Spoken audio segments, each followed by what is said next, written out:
악마적 이기주의자는 당연히 있잖아요. 그죠? 이 악마적 이기주의자가 제대로 된 사회라면 이 사람은 어디 가야 되겠습니까? 감옥 가야 되겠죠. 그죠? 당연히 처단이 돼야 됩니다. 아마도 법대로 했으면 이 사람은 총살을 한 3번쯤은 당했어야 됐습니다. 네? 남노당 해가지고 이 국가 반역 해가지고 무기징역 받았죠. 그죠? 그때 사실은 이건 사형받아야 됐습니다. 그 다음에 5.16 쿠데타는 이거는 군인들의 반란은 그죠? 반란 주모자는 사형 한 가지밖에 없어요. 거기다가 사형도 어떻게 하냐면 총살형을 하도록 되어 있어요. 법에 그건 나와 있어요. 그 다음에 유신체제. 그러면은 박정희는 그죠?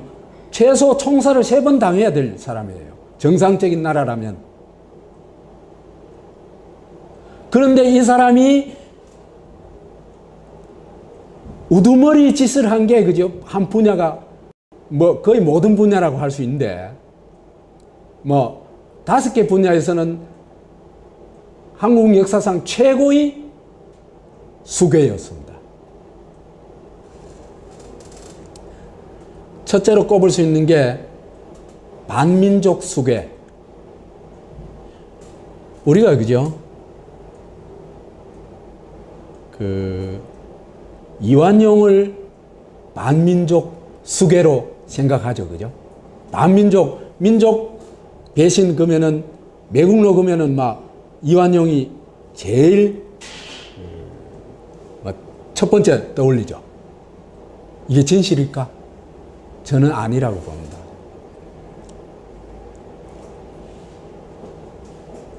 있잖아요. 그죠? 나는 이건 일본의 계략이라고 생각해요. 뭐냐 하면은 일본이 그죠? 한국을 집어먹는데 군사적으로 집어먹는 방식이 있고 이런 방식으로 집어먹는 방식이 있습니다. 그죠? 군사적으로 집어먹으면 엄청난 살상이 일어나겠죠. 그 다음에 그 과정에서 민족적 저항을 강렬하게 받겠죠. 그죠? 그런데 이런 앞잡이 메시지 하나 놓고 하면은 살상을 많이 줄일 수 있습니다. 그죠? 그 다음에 한국을 잡아먹고 나서도, 삼키고 나서도 굉장히 유용하게 이들을 써먹을 수가 있습니다. 어떻게 써먹을 수 있습니까?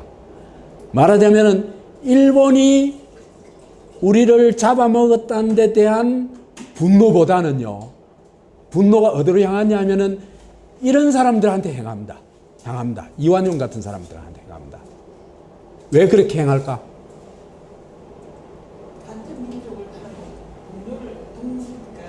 그 배신감. 그것도 크겠지만은 또 하나는 일본의 저항 곧 죽음이거든요. 이놈은 아무리 패봐야, 그죠? 이완용이는 아무리 패봐야 나한테 아무 지장이 없어. 그렇죠, 그죠? 그러니까 일본 제국이 이완용이라는 표적을 하나 만들어 놓은 겁니다. 이해가죠, 그죠? 이건요, 어떤 면에서 보면은 제가 이제 극단적인 말을 할게요. 이토 히로부미의 탁월함이 거기 있는 겁니다.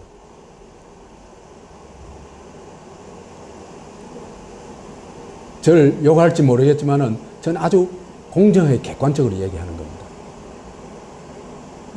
그러니까 피 흘리지 않고 앞잡이 세워가지고 문서에 도장 찍어가지고 딴 나라를 식민지로 삼을 수 있는 방법이 있다면 그보다 더 좋은 방법이 어디 있겠어요? 아닐까? 그러니까 이완용은, 그죠? 이완용이 있으나 없으나 이 시기에는 일본한테 먹히는 거는 누구도 막을 수 없는 겁니다. 그러면은 이완용은 고작 했는 게, 그죠? 들러리 써준 역할입니다. 그 대신 돈은 많이 챙겼죠. 그죠? 자기와 돈은 많이 챙겼죠. 그런데 그죠? 박정희는 이거하고는 게임이 안 됩니다. 지가 스스로 자진해서 충성혈서 들고 서가지고 일본의 개가 되겠다고 선언한 인물입니다. 그 다음 또 이름도 그래가지고 황군 장교가 되고 이름도 일본식으로 오카모토 미노루로 완전히 바꾼 사람, 민족 세탁을 한 인물입니다. 그 다음에요, 진짜 큰 범죄는요, 민족적 범죄는 한일협정을 맺으면서, 그죠? 정말 일제시대 때 억울하게 당했던 수만 명의 대일 청구권을, 그죠? 국가가 박탈해버린 겁니다. 이는 있을 수 없는 일이에요. 작년에, 그죠? 미쓰비시에서,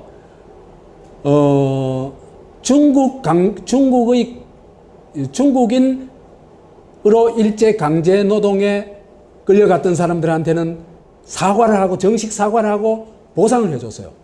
우리 돈을 한 2천만 원씩 해줬어요. 한국은요, 박정희가 이지대 나누니까 지금까지도, 그죠? 1965년도에 해결됐다고 얘기하고 있죠. 예. 그러니까 이놈은 국민을 팔아먹은 놈입니다. 지 국민을. 그래, 그거로 맞췄으면 또 그래도 나아요. 그 미쓰비시나 이런 회사들한테 뒷돈까지, 그 당시 예산의 10%에 이르는 뒷돈까지 받았습니다.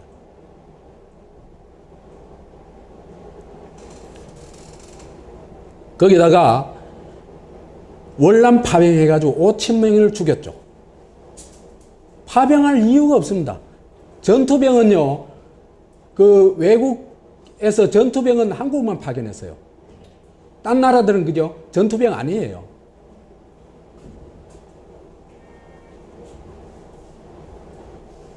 거기다가 이 죽은 사람들한테 제대로 보상을 해야 될 거 아니에요. 그죠?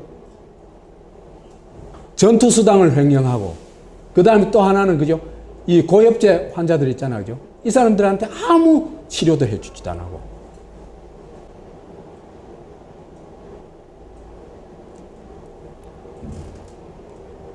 여러분, 판단해 보십시오. 박정희하고 이완용, 누가 더 악질 매국노인가? 게임이 안 됩니다. 제가 볼 때는. 이완용은, 그죠? 한국 사람들이 도덕적 면피를 할 수 있는 표적일 뿐이에요. 솔직히 말하면. 한국인요, 이상해요. 일본에 대해서 분노하고 해야 되죠. 그죠? 근데 일본한테 분노하지 안 하고 이 이완용 같은 놈한테 분노하는 겁니다.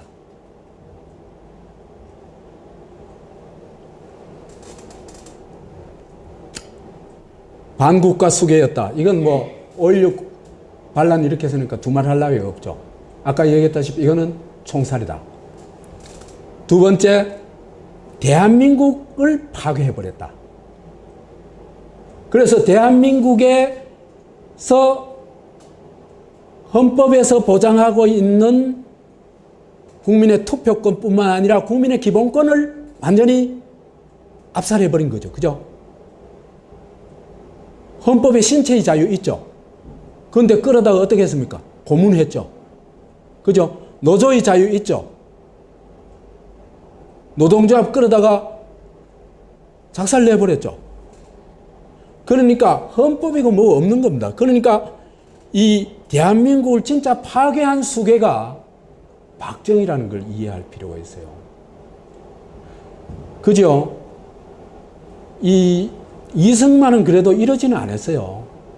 좀 언제 사기를 치고, 이래서 그렇지, 이런 짓은 안 했어요. 그러니까 대한민국을 완전히 파괴해버린 것은 박정희의 짓이다. 이런 얘기를 할 수 있습니다. 그래서 이제 중앙정보부를 만들어가지고,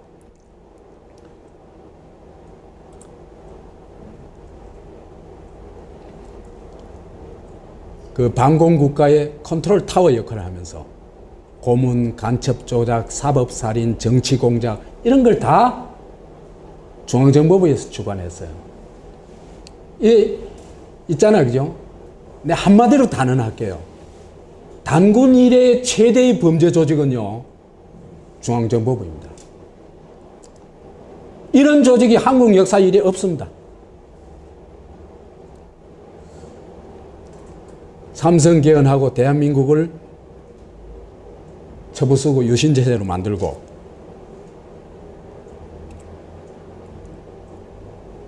그 다음에 강도수계 문화방송 서울, 부산 빼앗고 부산일보, 영남대, 유경재단 그 다음에 이런 건 지금 다 알려진 일인데 구로공단을 빼앗은 것도 있어요. 구로공단. 요것도 이 신문 기사인데 47년 만에 이제 국가 배상 판결이 난 사건인데 그 구로 지역을 공단으로 만들기 위해 가지고 박정희가 그 구로 지역에 있는 농민들의 토지를 농지를 돈 한 푼도 안 주고 다 빼앗았어요. 그러니까 얼마나 억울하겠어요, 그죠? 그럼 지가는 두고 보면 뭐 엄청 오를 건데, 그죠? 이 시기에 이 뺏겨가지고 한 푼도 보상을 못 받으니까 억울해가지고 소송을 했어요.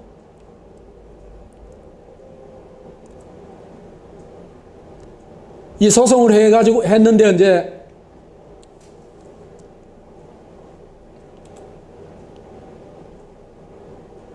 1심에서 이기고 2심에서 지고 대법원에서 이겼어요.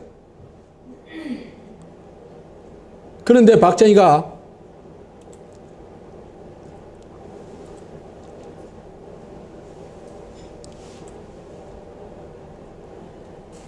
이제 대법원에서도 농민한테 땅을 돌려주라고 판결을 했어요. 그런데 이걸 박정희가 뒤집어요. 박정희가 나서가지고 소송이 패소하지 않도록 조치하라고 지시했고, 이 공안당국이 이제 농민들을 끌어다가 산화을시, 요즘 말로 하면 조진 겁니다.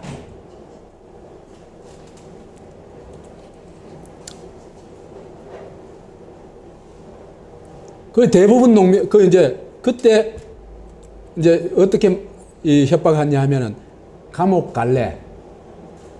소송 포기할래? 이래가지고 협박을 해가지고 291명 중에 대부분 이제는 포기하고, 그래도 난 도저히 포기 못 하겠다 한 사람이 41명이었어요. 그래서 이 사람들을 재판에 넘겨가지고 41명 중에 26명이 땅 뺏긴 죄밖에 없는데 유죄 판결을 받았습니다.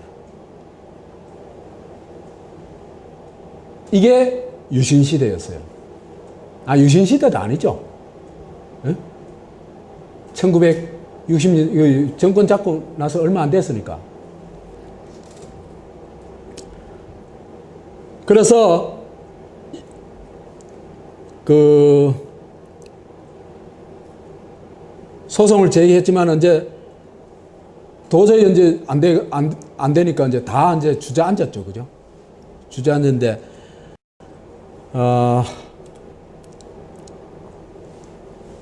이 소송을 냈던 사람 중에 지금 생존한 사람이 2사람뿐이랍니다. 다 죽었답니다. 참 억울하게 죽었죠, 그죠?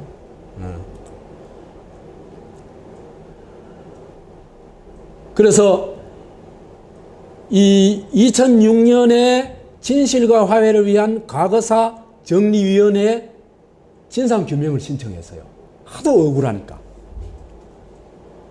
2006년도에 그 후손들이, 유족들이.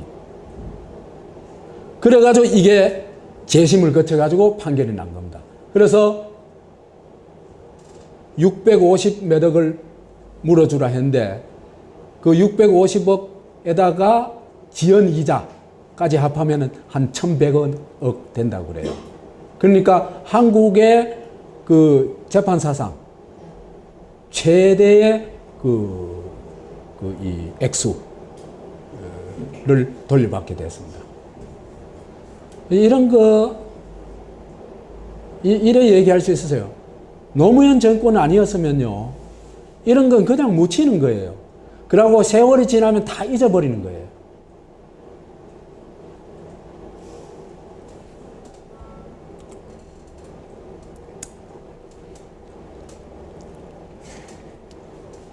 강간수계, 연속강간, 주 2회.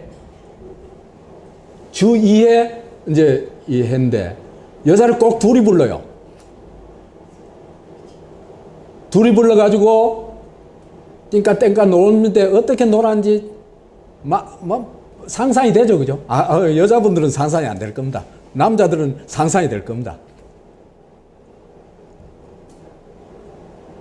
근데 그러다가 술이 한 잔 돼가지고 취한 척 하면서 한쪽으로 휙 넣으면 오늘 저녁 이제 딱 점지된 거예요. 에? 마지막 날은 누가 점지된지 아세요? 심수봉이 아니고 신재순이 점지가 됐어요. 근데 박정희가 죽는 모레 면했죠. 그때 이제 나온 이제 김재규가 이 변호사한테 한 얘기를 이제 변호사가 책을 내 가지고 이제 기록해 놓은 겁니다. 군 병원의 간호장교들도 예외는 아니었다고 해요. 사단과 군 병원 등에서 괜찮다 싶은 여군이 있으면 여배우와 마찬가지로 궁정동 안가로 불러들여 대통령 수발을 들게 했다는 거죠. 그게 어디 있을 수 있는 일입니까? 세상에 어떤 여자가 아무리 대통령이라고 해도 그런 자에 불려나가는 걸 달갑게 여기겠어요. 더군다나 궁정동 안가에 도착해서야 자기에게 주어진 임무가 무엇인지 알게 되는데 참 기가 차죠, 그죠? 이런 일이 있을 수 있다는 것 자체가 참 놀랍지 않아요? 어느 날 갑자기 딱 끌려가는데 궁정동 불려가가지고 네 오늘 밤에 대통령을 모셔라. 그리고 모실 때는 요렇게 해드려라. 그리고 입만 뻥끗하면 넌 죽는다. 이래 당했다고 생각해 보세요.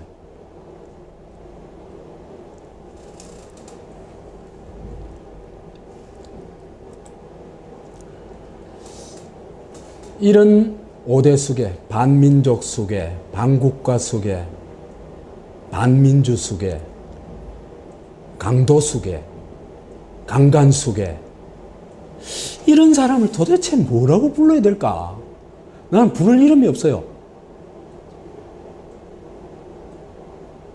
악마라고 부르기 싶은, 부를 수밖에 없는데, 그것도 종교적 이름이니까 사실은 좋은 이름 아니죠, 그죠? 어떻게 이런 인간이 있을 수 있는지 참 그냥 놀라울 뿐이에요. 그 다음에 박정희가 최종 빨대였다는 건 전번에 얘기했죠, 그죠? 얘기했는데,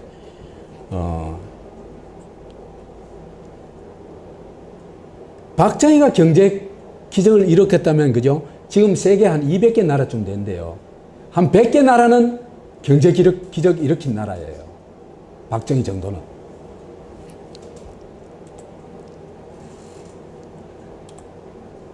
뭐, 요런 건 생략하고, 그죠? 동아시아 태평양 이 경제성장이 이 한국보다 좀 빨리 한 나라도 있고 늦게 한 나라도 있죠, 그죠? 좀 빨리 한 나라 어떤 나라입니까? 대만, 홍콩, 싱가포르 이런 나라들입니다, 그죠? 그 다음 일본, 그죠? 그 다음에 한국보다 좀 늦게 한 나라가 중국, 베트남, 캄보디아 이런 나라들이죠. 그죠? 그래서 정말 박정희가 다른 나라에 비해서는 압도적인 경제 성장을 했는가 비교해가지고 하기 위해 가지고 동아시아 태평양 지역의 16개 국가, 36개 국가 정치체의 19년 동안 19년 동안 평균치를 한번 뽑아봤어요.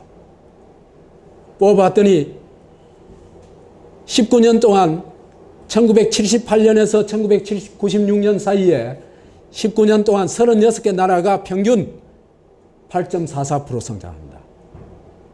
한국은 박정희 때 9.09%입니다. 그게 그겁니다. 그러니까 아시아 전체가 다 발전한 거예요. 근데 이런 걸 뻥을 쳐가지고, 그죠? 혼자만 박정희 발전한 것처럼 신화를 만들어내거든요. 이럴 것 같으면 아시아는 신의 나라들이죠. 그죠? 그죠? 중국 등소평태는요, 19년 동안 10.14% 성장합니다. 대만은 19년 동안 10.57% 성장합니다. 그 다음에 한국만 발전한 것처럼 박정희 시대뿐만 아니라 한국만 발전한 그것도 엄청난 착각이다. 우리가 그죠? 정말 문제를 객관적으로 볼 필요가 있고 능력이 있어야 돼요. 그렇지 않으면요, 우물안 깨구리를 못 벗어납니다. 그 다음 진실을 볼 수가 없어요. 50년 동안 추적을 해봤어요. 합계를 내봤어요. 경제성장을 비교해봤더니 50년, 1962년에서 2011년까지 경제성장을 비교해봤더니 한국은 7.64%. 요거는 6.18을 하는 건 개인 GDP 성장입니다. 여하튼 그건 뭐 생략하고 7.64%인데 동아시아와 태평양은요, 같은 시기에 36개국 평균이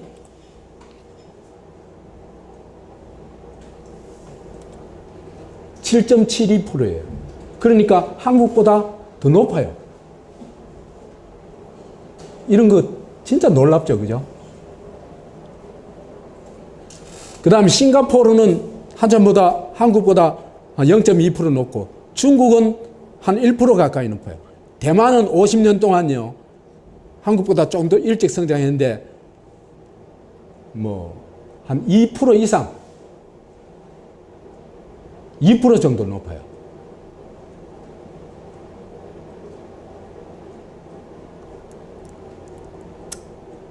그 다음에 박정희가 피라미드 경제의 최종 빨대 경제, 최종 빨대 노릇을 했다 하는 건 뭐 전번에 얘기했으니까 생략하도록 하겠습니다.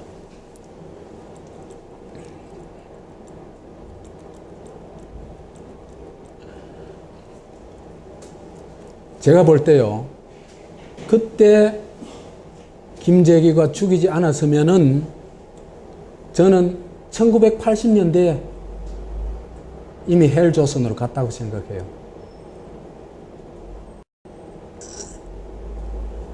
헬조선으로 벗어나게 된 게 전두환 정권도요, 박정희 정권하고는 전혀 다릅니다. 그 다음에 그 전두환 정권에서 그 경제정책은 비교적 합리적인 경제정책을 씁니다. 김재익이라는 그 청와대 수석이, 그죠? 굉장히 괜찮은 경제정책을 썼어요. 첫 번째 떠올리죠. 이게 진실일까? 저는 아니라고 봅니다.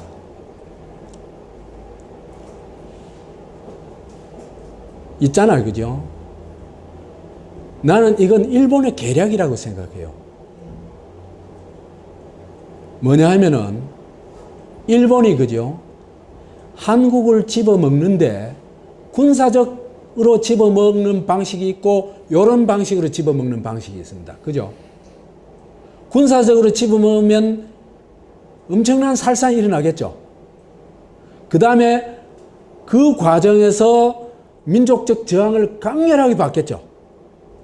그죠? 그런데 이런 앞잡이 메시아 놔놓고 하면은 살상을 많이 줄일 수 있습니다. 그죠? 그 다음에 그 한국을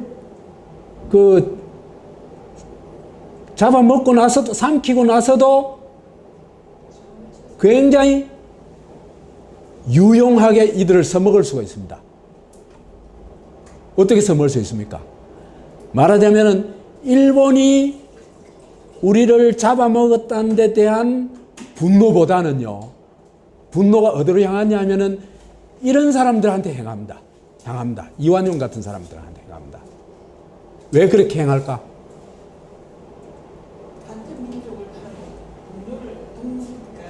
그 배신감. 그것도 크겠지만은 또 하나는 일본의 저항 곧 죽음이거든요. 이놈은 아무리 패봐야, 그죠? 이완용이는 아무리 패봐야 나한테 아무 지장이 없어. 그렇죠, 그죠? 그러니까 수만 명의 대일 청구권을, 그죠? 국가가 박탈해버린 겁니다. 이는 있을 수 없는 일이에요. 작년에, 그죠? 미쓰비시에서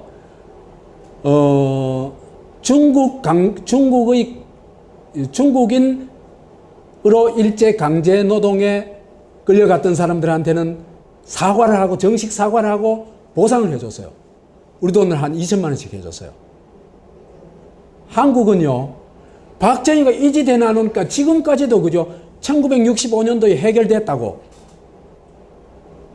얘기하고 있죠. 예. 그러니까 이놈은 국민을 팔아먹은 놈입니다. 지 국민을. 그래, 그거로 맞췄으면 또 그래도 나아요.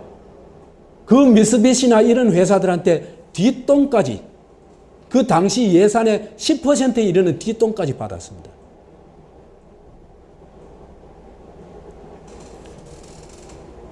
거기다가 월남 파병해가지고 5천 명을 죽였죠. 파병할 이유가 없습니다. 전투병은요, 그 외국에서 전투병은 한국만 파견했어요. 딴 나라들은, 그죠? 전투병 아니에요.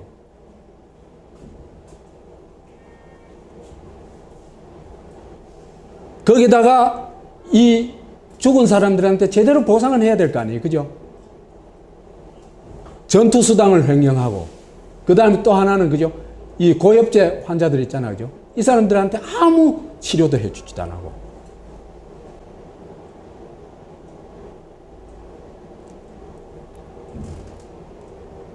여러분, 판단해 보십시오. 박정희하고 이완용, 누가 더 악질 매국노인가? 게임이 안 됩니다. 제가 볼 때는.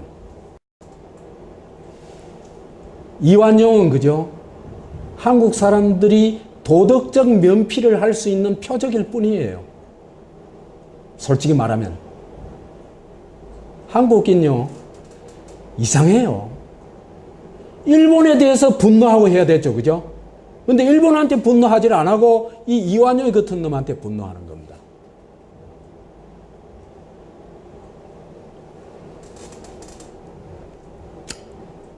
반국가 수괴였다. 이건 뭐 5.16 반란 이렇게 했으니까 두말 할 나위 없죠. 아까 얘기했다시피 이거는 총살이다. 두 번째, 대한민국을 파괴해버렸다. 그래서 대한민국에서 헌법에서 보장하고 있는 국민의 투표권뿐만 아니라 국민의 기본권을 완전히 압살해버린 거죠. 그죠? 헌법에 신체의 자유 있죠. 그런데 끌어다가 어떻게 했습니까? 고문했죠. 그죠? 노조의 자유 있죠. 노동조합 끌어다가 작살내버렸죠. 그러니까 헌법이고 뭐 없는 겁니다. 그러니까 이 대한민국을 진짜 파괴한 수괴가 박정희라는 걸 이해할 필요가 있어요. 그죠? 이승만은 그래도 이러지는 않았어요. 좀 언제 사기를 치고, 이래서 그렇지, 이런 짓은 안 했어요. 그러니까 대한민국을 완전히 파괴해버린 것은 박정희의 짓이다. 악마적 이기주의자는 당연히 있잖아요. 그죠? 이 악마적 이기주의자가 제대로 된 사회라면 이 사람은 어디 가야 되겠습니까? 감옥 가야 되겠죠. 그죠? 당연히 처단이 돼야 됩니다.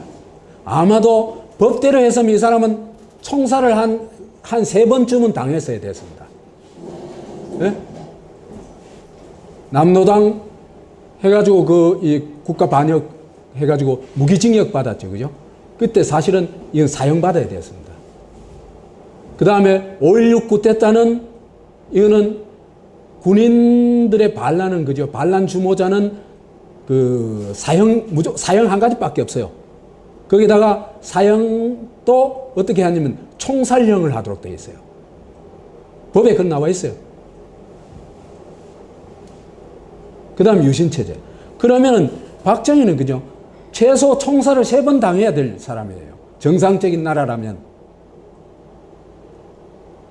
그런데 이 사람이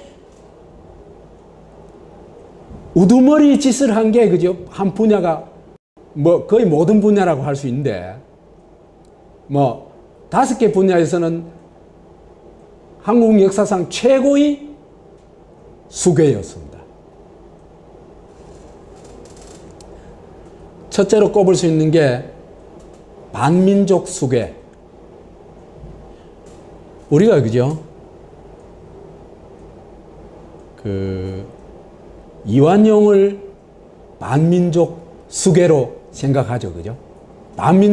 민족 배신 그러면은 매국노 그러면은 막 이완용이 제일 일본 제국이 이완용이라는 표적을 하나 만들어 놓은 겁니다. 이해가죠? 그죠? 이건요, 어떤 면에서 보면은 제가 이제 극단적인 말을 할게요. 이토 히로부미의 탁월함이 거기 있는 겁니다.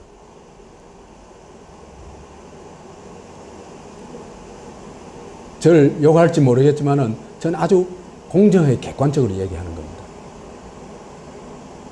그러니까 피 흘리지 않고 앞잡이 세워가지고 문서에 도장 찍어가지고 딴 나라를 식민지로 삼을 수 있는 방법이 있다면 그보다 더 좋은 방법이 어디 있겠어요? 아닐까? 그러니까 이완용은 그죠? 이완용이 있으나 없으나 이 시기에는 일본한테 먹히는 거는 누구도 막을 수 없는 겁니다. 그러면은 이완용은 고작 했는 게 그죠? 들러리 써준 역할입니다. 그 대신 돈은 많이 챙겼죠. 그죠? 자기와 돈은 많이 챙겼죠. 그런데 그죠? 박정희는 이거하고는 게임이 안 됩니다.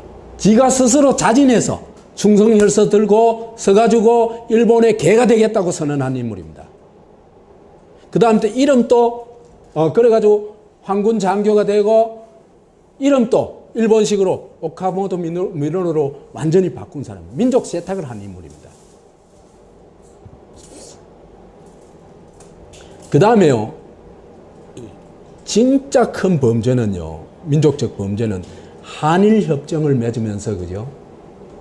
정말 일제시대 때 억울하게 당했던